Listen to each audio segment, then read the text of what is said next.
29 अगस्त 2022 प्रातः मुरली। ओम शांति। बाप दादा मधुबन। बाबा ने सुनाया, आज मीठे बच्चे, तो मैं अपनी दैवी मीठी चलन से बाप का सो करना है। सबको बाप का परिचय दे बरसे का अधिकारी बनाना है। मीठे बच्चे, तुम्हें अपनी दैवी मीठी चलन से बाप का सो करना है। सबको बाप का परिचय दे बरसे का अधिकारी बनाना है। प्रश्न बाबा ने किया, जो बच्चे देही अभिमानी हैं उनकी निशानियां क्या होगी? उत्तर, वह बहुत बहुत मीठे लवली होंगे। वह श्रीमत पर एक्यूरेट चलेंगे। वह कभी किसी काम के लिए बहाना नहीं बनाएंगे। बाबा की सेवा सिर माथे, वो तो कहीं ना कहीं से पूर्ति करेगा ना। कितनों की बुद्धि का ताला खोल देगा। जो काम 1 घंटे में नहीं होगा वो 5 मिनट में हो जाएगा। कराने वाला तो करा रहा है ना, तो बहानाबाजी नहीं करेंगे, सदा हाजी करेंगे, कभी ना नहीं करेंगे। जबकि देह अभिमानी समझते ये काम करने से मेरी इज्जत चली जाएगी। देही अभिमानी सदा बाप के फरमान पर चलेंगे, बाप का पूरा रिगार्ड रखेंगे, कभी क्रोध में आकर बाप की अवज्ञा नहीं करेंगे। उनका अपनी देह से लगाव नहीं होगा। शिव बाबा की याद से अपना खाना आबाद करेंगे। आपने जो ब्रह्मा भोजन किया और बाप को याद किया, बाप की सेवा की, तो समझो खाना आबाद है। और खाया बाबा की यज्ञ से और व्यर्थ की बातों में समय गवाया तो खाना बर्बाद हुआ ना। तो बर्बाद नहीं होने देंगे। गीत है भोलेनाथ से निराला और कोई भी नहीं। ओम शांति। इतनी सारी बड़ी दुनियाएं, इसमें भारत खास और यूरोप आम कहे, क्योंकि भारत तो प्राचीन ही है। ये तो समझते हैं असुल भारत ही था। सब धर्म वाले ये तो जानते ही हैं कि हम 1-2 के पिछाड़ी आए हैं। हमारे आगे भारत ही था। ये तो समझ की बात है। बाबा ने कहा, तुम बच्चे जानते हो कि बरोबर भारत ही प्राचीन है। उस समय भारत ही बहुत धनवान था तो स्वर्ग कहा जाता था। इस समय तो कोई मनुष्य मात्र बाप को जानते ही नहीं है, सिवाय तुम बच्चों के। सो भी नंबरवार पुरुषार्थ अनुसार बाप को पहचाना, लेकिन एक्यूरेट बाप की श्रीमत पर चलने वाले नंबर 12 होते हैं। भगवान जब धरती पर आता है तो उसकी बहुत ऊंची चुनौती होती है और उन चुनौतियों को हर कोई स्वीकार नहीं कर सकता। कलयुग में आत्मा इतनी कमज़ोर हो जाती है। बाप के फरमान पर चलने के लिए शक्तियाँ चाहिए, बाप से एक्यूरेट कनेक्शन चाहिए, तब बाप की सर्व चुनौतियों को स्वीकार कर सकते। इसलिए रामायण में क्या दिखाया, राम ने जब यज्ञ रचा और घोड़ों को छोड़ा और उसमें प्रतिज्ञा लिखी, किसी ने नहीं पकड़ पाया। उनके ही बच्चे लवकुश ने उस चुनौती को स्वीकार किया। तो हर एक खुद समझ सकते कि बेहद के बाप को नहीं जानते, पुकारते हैं, भक्ति करते हैं, परंतु बाप की जीवन कहानी किसको पता नहीं है। गाया भी जाता है कि फादर सोज सन, सन सोज फादर। अब तुम बच्चों को ही बाप का सो करना है। फादर तो अपना सो नहीं कर सकता, फादर तो बाहर नहीं जाएगा। तुम बच्चों को ही बाप का परिचय देना है। शिव बाबा तो गली गली में नहीं जाएंगे। यह भी समझते हैं कि बेहद का बाप स्वर्ग का रचयिता है। उनको अगर जानते तो आश्चर्य लगता है, हम भगवान के बच्चे दुख में, आयरन एज में क्यों? ये प्रश्न भी तुमको पूछना है। भगवान का बच्चा है, एक्यूरेट बाप की याद है, तो उसके पास इस संगम पर भी कोई चीज़ की कमी रह नहीं सकती। पहला प्रश्न पूछना, तुम्हारा परम पिता परमात्मा से क्या संबंध है? पूछने वाले को तो जरूर मालूम है और कोई भी पूछता नहीं, क्योंकि मालूम नहीं है। तुम कोई से भी पूछ सकते, ये तो कॉमन रीति से सब कह देते ईश्वर सर्वव्यापी है। परंतु सर्वव्यापी का तो कोई अर्थ ही नहीं। दुख हरता सुख करता कहते हैं ना, दुख मिटाने वाला सुख देने वाला। तो एक चाहिए ना। तुम थोड़ा भी टच करेंगे समझाएंगे तो समझेंगे बरोबर सतयुग में सुख ही सुख था, अभी तो दुख ही दुख है। तो जरूर सबके दुखों को बाप ने मिटाया होगा। ये तो अति सहज बात है, तुम्हारी समझ में आता है हम पारलौकिक माता पिता के बने हैं। ये ज्ञान की बातें अभी यहाँ चलती हैं, सतयुग में नहीं चलती। वहाँ तो ना ज्ञान है ना ज्ञान है, ज्ञान देने वाला वहाँ कोई है नहीं। ज्ञान से तो प्रालब्धि पाली, तुम अभी ज्ञान से प्रालब्धि पा रहे हो। नंबर बार पुरुषार्थ अनुसार देही अभिमानी बनना बड़ी मेहनत की बात है।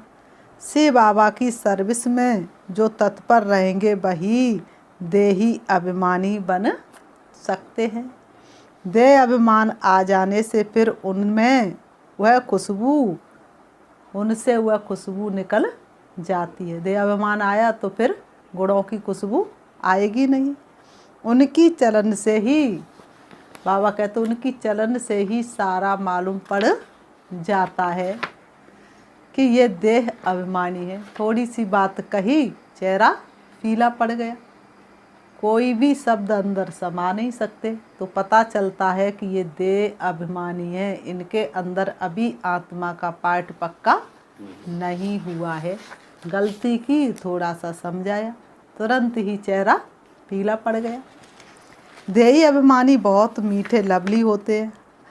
हम एक बाप के बच्चे ब्रदर्स हैं, आपस में भाई बहन भी हैं, दोनों ही श्रीमत पर एक्यूरेट चलने वाले हैं। ऐसे नहीं कि एक श्रीमत पर चले दूसरा बहाना बनाकर बैठ जाए। श्रीमत पर ना चलने वाले को बाप कभी अपना बच्चा कह नहीं सकते।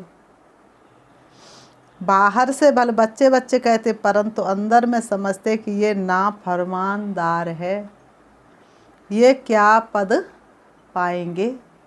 बाप दादा दोनों समझ सकते हैं, श्रीमत पर अमल नहीं करते हैं। देह अभिमान के कारण श्रीमत पर चलते नहीं हैं। देही अभिमानी बड़े मीठे होंगे। ये आसुरी दुनिया कितनी कड़वी है। माता पिता भाई बहन सब कड़वे कि नहीं, सब कड़वे। यहाँ भी जो देह अभिमानी है वह कड़वे हैं। अभी तो तुम देही अभिमानी बन रहे हो। कोई तो सिर्फ तमो प्रधान से तमो तक आए हैं, सिर्फ प्रधानता निकली है। कोई रजो तक पहुँचे हैं, सतो में तो कोई कोई आए हैं। ऐसे नहीं कि धीरे धीरे आते जाएंगे, कब तक धीरे धीरे चलते रहेंगे। बाबा कह रहे हैं कब तक धीरे धीरे चलते रहेंगे। देही अभिमानी को कभी देह का अभिमान नहीं रहेगा कि ये काम मैं क्यों करूं, इसमें मेरी इज्जत जाएगी। तुम पाकिस्तान में थे तो बाबा भी बच्चों को सिखाने के लिए सब काम करते थे। ब्रह्मा बाबा सबसे पहले झाड़ू लगाना शुरू करते थे। जब ओम शांति भवन बना तो सेवाधारियों की लाइन लगी कि कौन कौन सेवाधारी सेवा देगा। सबसे पहले कौन खड़ा था? दादी प्रकाश मणि जी, बड़ी दादी सबसे पहले खड़ी थी। सबसे पहले ईंट गिट्टी बड़ी दादी ने दिया था, उसके बाद सबने देना शुरू किया। तो बाबा ने कहा कि देह अभिमान ना रहे। देह अभिमानी बनने से सत्यानाश हो जाती है। बाहर में जो प्रजा बनने वाले हैं उनसे भी गिर पड़ेंगे। प्रजा में जो साहूकार बनेंगे उनको भी नौकर चाकर मिलेंगे। ये तो और ही जाकर नौकर चाकर बनते हैं। इनसे तो वह साहूकार अच्छे ठहरे ना, बुद्धि से काम लिया जाता है। तो समझ में आता है जो बच्चे नहीं बनते हैं, सिर्फ मददगार बनते हैं, तो भी अच्छे धनवान बन जाते हैं। उनको नौकरी करने की दरकार नहीं रहती, यहाँ तो नौकरी करनी पड़ती है। पिछाड़ी को करके राज्य भाग ताज मिलेगा, सजा तो खानी पड़ती हैं दोनों को। इन सभी बातों को ज्ञानी तू आत्मा समझ सकते हैं। अज्ञानी देह अभिमानी है, उनकी चाल ही ऐसी है, समझा जाता है कि ये कोई काम का नहीं, यहाँ तो बच्चों को श्रीमत पर चलना पड़े, नहीं तो माया बड़ा धोखा देने वाली है। झट दे अभिमान आ जाता है, दे अभिमान को मिटाए, दे ही अभिमानी बनने में ही मेहनत है। यहाँ रहने वालों को तो फिर ब्राह्मणों का संग है, सेंटर पर रहने वालों को, मधुबन में रहने वालों को तो ब्राह्मणों का संग है। बाहर तो दुनिया बहुत खराब है। ज्ञान में संग ऐसा होना चाहिए फर्स्ट क्लास, जो उससे पूरा रंग लगे। दे अभिमानी का संग मिलने से एकदम मिट्टी पलीत हो जाती है, फिर फरमान पर भी नहीं चलते हैं। बाबा कहते अगर हमसे आकर पूछो तो झट बताएंगे तुम फरमानदार हो वा नहीं। बाबा कहते मैं झट बताऊंगा तुम फरमानदार हो या नहीं। नंबरवार पुरुषार्थ अनुसार बहुत अच्छे अच्छे हैं जो दिल को खुश करते रहते हैं। दुनिया में तो बड़ा दुख मारा मारी है, खून खराबी बहुत है, इनको कांटों का जंगल कहते हैं। तुमने इनसे किनारा कर लिया है, अभी तुम संगम पर हो। बुद्धि में है हम ग्रस्त व्यवहार में रहते संगम पर खड़े हैं। अभी हम कांटों से फूल बनते जा रहे हैं, कांटों से पल्लव निकलता जा रहा है। बावन का दुनिया में रिलीजियस सिर्फ तुम ही हो, वह भी नंबरवार पुरुषार्थ अनुसार। जो बाप को ही नहीं जानते वह हुए इरिलीजियस। कहते भी हैं धर्मी और अधर्मी, पांडव और कौरव। पांडवों की स्थूल युद्ध कोई है नहीं, तुम्हारी है माया के साथ गुप्त युद्ध। अगर तुम बाप को याद नहीं करेंगे तो क्या होगा, माया का थप्पड़ लग जाएगा, तूफान आएगा। बाप कहते अभी तुम्हारा मुख है उस तरफ और पैर है इस तरफ। हमेशा याद करते रहना चाहिए नई दुनिया को। अपने को कहाँ समझो स्टेज पर, मैं स्टेज पर हूँ, मैं पूर्वज हूँ, मैं पूज्य हूँ। गृहस्थ व्यवहार में तो रहना ही है, गृहस्थी को तो छोड़ नहीं सकते। बाप कहते हैं निर्बंधन हो रहने वालों से गृहस्थ व्यवहार में रहने वालों की अवस्था अच्छी है, उन्हें डर रहता है। सब तो एक जैसे नहीं हो सकते, नंबरवार है। स्कूल में कोई एक जैसा नंबर थोड़े ही लेते हैं, और सब एक जैसा नंबर ले ले तो फर्स्ट सेकंड थर्ड का नाम ही मिट जाए। ये भी बेहद का स्कूल है। बाप सब सेंटर वाले बच्चों का ख्याल रखते हैं, इनको कहेंगे विशाल बुद्धि। विशाल बुद्धि तब बनेंगे जब बाप को याद करेंगे। तुम बच्चों की अब विशाल बुद्धि बनिए। तुम मूल वतन, सूक्ष्म वतन, स्थूल वतन और ये सारा चक्र कैसे फिरता है इसे जानते हो। इसको विशाल बुद्धि व बेहद की बुद्धि कहा जाता है। मनुष्यों की ये हद की, तुम्हारी बनती है बेहद की बुद्धि। तो बच्चों को बहुत मीठा बनना पड़े। जितना मीठा बनेंगे, संपूर्ण बनेंगे, उतना वह भविष्य में अविनाशी बन जाएगा। देखना चाहिए कि हमारे में देह अभिमान तो नहीं है। अगर कोई काम में ना करते तो समझा जाता है इनमें देह अभिमान है।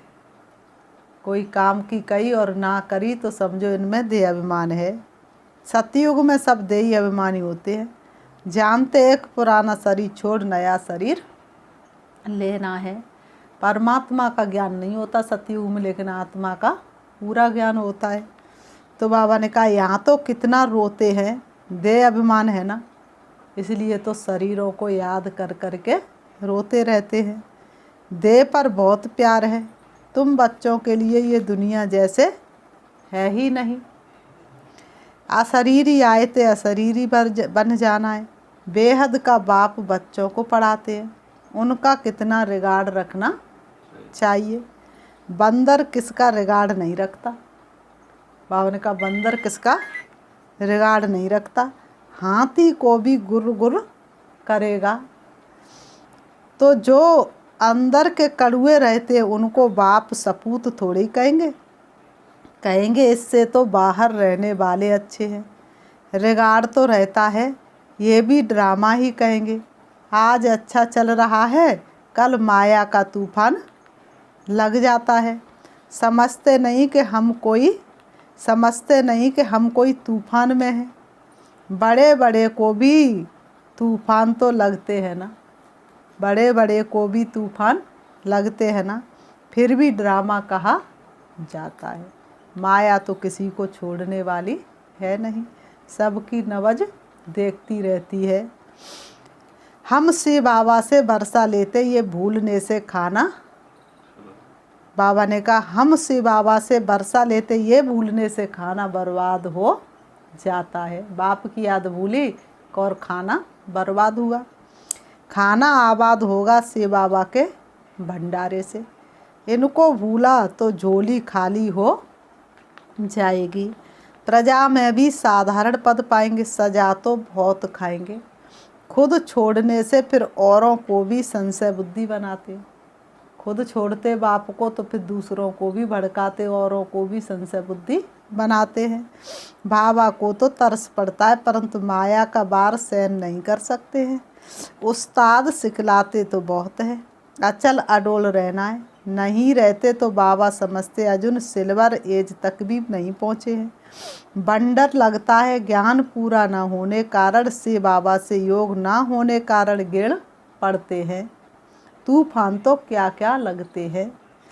चढ़ना और गिरना ये तो होता ही है, हमें उन राहों पर चलना है जहाँ गिरना और संभलना है। गिर गया तो फिर उठ खड़ा होना चाहिए ना। हमारा काम शिव बाबा से है, कुछ भी है हमको बरसा शिव बाबा से लेना है। मम्मा बाबा भी उनसे ही लेते हैं, उनको ही याद करना है, उनकी मुरली सुननी है, नहीं तो कहाँ जाएंगे। हट्टी तो एक ही है ना, कहाँ जाएंगे। यहाँ आए बिगर मुक्ति जीवन मुक्ति मिल ना सके। बाप के सामने तो आना है ना। हाँ कोई बांधे लिए बाबा की याद में मर पड़ती है तो वह भी अच्छा पद पा लेती है। बंधन है, कोई बहुत मार दे रहा बाबा की याद में मर भी गई तो भी ऊंचा पद पा लेती है। यहाँ जो देह अभिमान में आकर अवज्ञा कर लेते हैं उससे उसका पद अच्छा, क्योंकि बाबा की याद में मरी ना, मरना तेरी गली में, जीना तेरी गली में। अच्छा सौभाग्य है ना। इस ज्ञान मार्ग में कोई और तकलीफ नहीं है, बड़ा सहज है।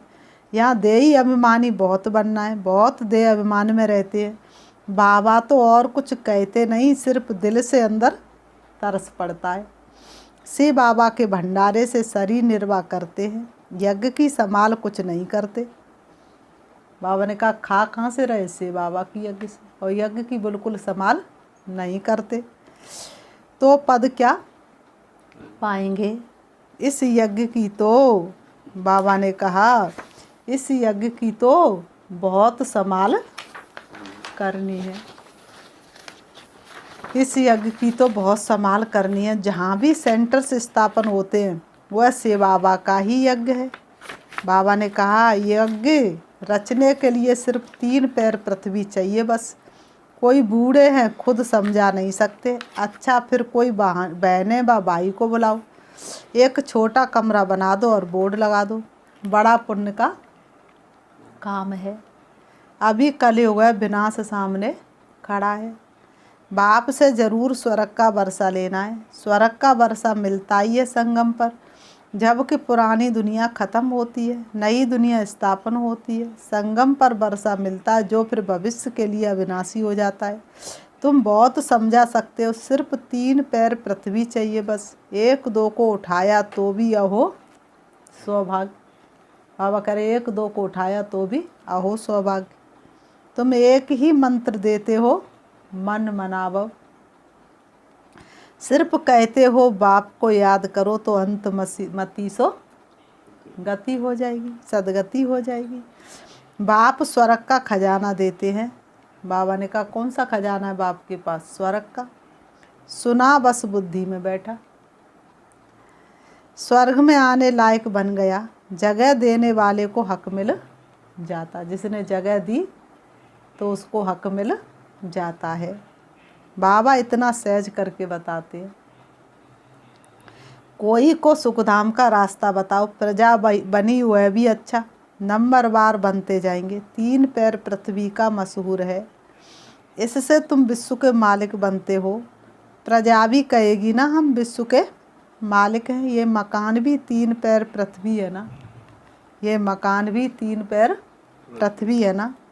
शुरू भी 3 पैर पृथ्वी से हुआ। एक कोठी थी, फिर धीरे धीरे बड़ा बनता गया। ऐसे बहुत आएंगे जिनको बाबा कहेंगे तुम ऐसे पैसे क्या करेंगे। तुमको बहुत अच्छी राय देते हैं कि 3 पैर पृथ्वी के ले लो, 10-15 हॉस्पिटल कॉलेज खोलो, अपने गांव में मकान किराए पर ले लो। बहुत बड़ा गांव है, किराए पर ले लो। ये तो सब ख़त्म हो ही जाएगा। इससे तो इस खर्चे में 10-15 सेंटर खोलो तो बहुतों का कल्याण हो जाएगा। तुम बहुत धनवान हो जाएंगे। तुम छोटी सी जगह में ये कॉलेज खोल सकते हो। तुमको सिर्फ रास्ता बताना है, अंधों की लाठी बनना है, जगाना पड़ता है। बाप और बरसे को याद करो तो बस तुम्हारा बेड़ा पार है। और कोई खर्चे आदि की बात ही नहीं। बेहद के बाप से बेहद का बरसा लेंगे। समझाना बड़ा सहज है। फिर बाबा ने कहा अच्छा, मीठे मीठे सिकीलते बच्चों प्रति माता पिता बाप दादा का याद प्यार और गुड मॉर्निंग। रूहानी बाप की रूहानी बच्चों को नमस्ते। हम रूहानी बच्चों की रूहानी बाप दादा को याद प्यार और नमस्ते नमस्ते नमस्ते। धारणा के लिए मुख्य सार नंबर 1, फर्स्ट क्लास ज्ञानी तू आत्माओं का संग करना है। फर्स्ट क्लास ज्ञानी तू आत्माओं का संग करना है। देही अभिमानी बनना है। पहला पार्ट पक्का करना है। देह अभिमानियों के संग से दूर रहना है। नंबर 2, यज्ञ की बहुत प्यार से सच्चे दिल से संभाल करनी है। बहुत लवली मीठा बनना है। सपूत बनकर दिखाना है। बाप का सपूत बच्चा बन के दिखाना है। कोई भी अवज्ञा नहीं करनी है। वरदान, ज्ञान गुण और शक्तियों से संपन्न बन, दान करने वाले महादानी भव। ज्ञान गुण और शक्तियों से संपन्न बन, दान करने वाले महादानी भव। स्पष्टीकरण, सारे दिन में जो भी आत्मा संबंध संपर्क में आए उसे महादानी बन कोई न कोई शक्ति का, ज्ञान का, गुणों का दान दो। दान शब्द का रूहानी अर्थ है सहयोग देना। आपके पास ज्ञान का खजाना भी है तो शक्तियों और गुणों का भी खजाना है। तीनों में संपन्न बनो, एक में नहीं। ज्ञान गुणों शक्तियों तीनों में संपन्न बनो, एक में नहीं। कैसी भी आत्मा हो, गाली देने वाली, निंदा करने वाली भी हो, उसे भी अपनी वृत्ति व स्थिति द्वारा गुण दान दो। कैसी भी आत्मा। स्लोगन, जो एक बाप से प्रभावित है उन पर किसी आत्मा का प्रभाव पड़ नहीं सकता। जो एक बाप से प्रभावित है उन पर किसी आत्मा का प्रभाव पड़ नहीं सकता। अच्छा, ओम शांति। अभी हम 5 मिनट से बाबा को याद करेंगे, देखेंगे, अपने आप को सम्मान देंगे। सारा संसार मेरा परिवार है। सभी मेरे भाई बहन है। मैं सर्वश्रेष्ठ आत्मा हूँ। मैं देह नहीं, मैं आत्मा हूँ। चमकते हुए सितारे की तरह हूँ। शरीर तो मेरा वस्त्र है जो मैंने धारण किया है। बाकी मैं चमकते हुए सितारे की तरह हूँ। मैंने थोड़े से समय के लिए शरीर का आधार लिया है। मेरा वास्तविक घर परम धाम शांति धाम है। मेरा पिता परमात्मा ज्योति बिंदु शिव है। मैं उस घर की रहने वाली थी। सृष्टि रंगमंच पर पाठ बजाने आई। फाट बजाते बजाते अपने घर को और अपने पिता को भूल गई। प्यारे बाबा ने ब्रह्मा बाबा के तन के द्वारा मुझे सत्य नॉलेज दी, घर की याद दिलाई। अब मैं आत्मा इन देह रूपी वस्त्रों को त्याग के जा रही हूँ अपने प्यारे पिता परमात्मा से मिलने के लिए। देखें अपने आप को, मेरी शक्तियाँ चारों तरफ फैली हुई, मैं आत्मा चली जा रही हूँ। बिंदी स्वरूप में उड़ रही हूँ। सूरज चांद सितारों से पार होती हुई सूक्ष्म वतन से दूर प्रवेश करती हूँ हल्के सुनहरे लाल रंग के आसमान में, मणियों के देश में, जहाँ प्रत्येक आत्मा मणि के समान चमक रही है। सभी आत्माओं का प्रकाश संपूर्ण ब्रह्मांड में फैला हुआ है। उससे भी ऊपर मेरे प्यारे शिव बाबा, जिनकी शक्तिशाली किरणें पूरे ब्रह्मांड को प्रकाशित कर रही हैं। मैं आत्मा शिव बाबा के सामने हूँ। मैं रोहान कर रही हूँ, बाबा आपने मुझे क्या से क्या बना दिया। आपने मुझे सृष्टि के आदि मध्य अंत की नॉलेज दी, त्रिकालदर्शी बना दिया। आपने मेरे भाग्य का सितारा चमका दिया। मैंने कभी सपने में भी नहीं सोचा था।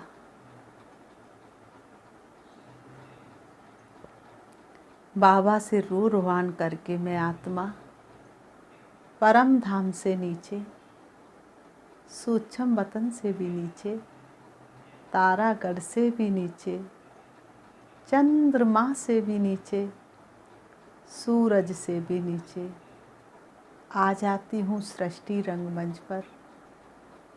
मेरी शक्तियाँ संपूर्ण विश्व के कोने कोने तक फैल चुकी हैं। मुझ आत्मा की शक्ति सभी को पावन बना रही है। अब मैं आत्मा आ जाती हूँ शरीर रूपी वस्त्रों के पास, आकर के दोनों भ्रुओं के बीच भ्रकुटी में विराजमान हो जाती हूँ। ओम शांति।